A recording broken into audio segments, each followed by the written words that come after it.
Hello guys, nabong chawin ni kopha tuni ahi la khat khen sa ki de hin hichla chu ahi le Pakaiyin eingailut na ti la hi in hichla hi kimnei ningin asa hi chila chu to ahi khen sa ding hi no sitin ka video hi achai na chang ke innovate pi wen lang chule subscribe like share comment zong in bo pi ki dio vin khen temu ve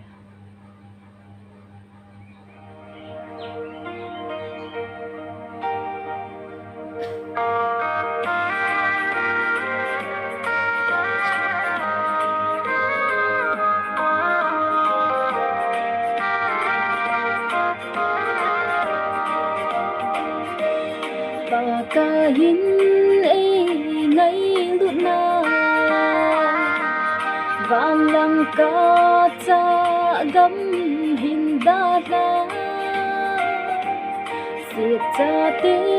hu do na di thu in pa kai si su lung don na thing pel su ke di na pu in vel ina chu in kil na thi hem ei di na na nge ye o ka se thei po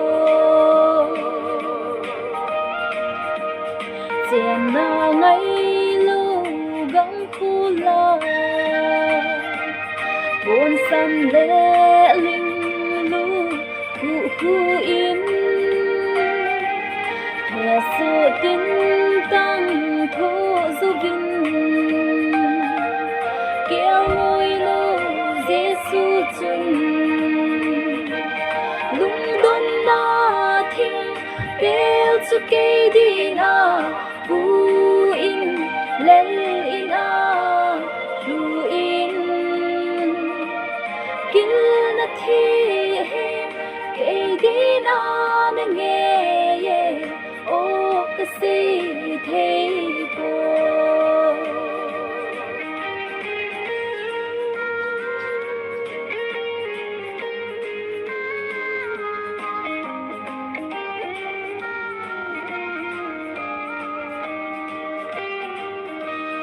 về chim lâu y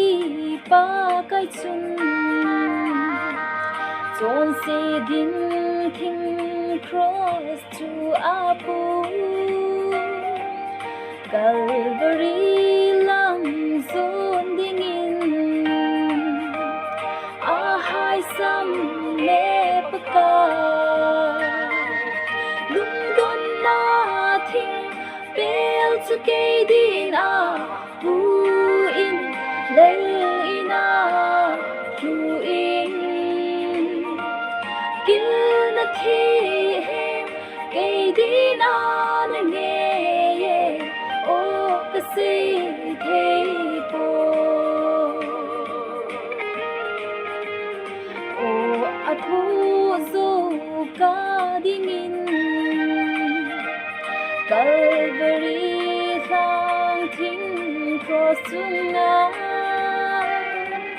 ka chon se zu se apu e hatai Pakaiyin lung don na thing bel chu ke di na pu in lel ina chu in kil na thi hem kei di na na nge ye o ka se thei po kil na thi hem kei di na na nge ye o ka se thei po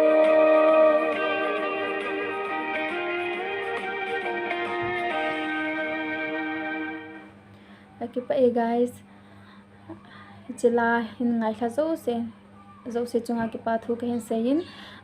na chung chu wa pa the ni pha the na bu sing tawen bye bye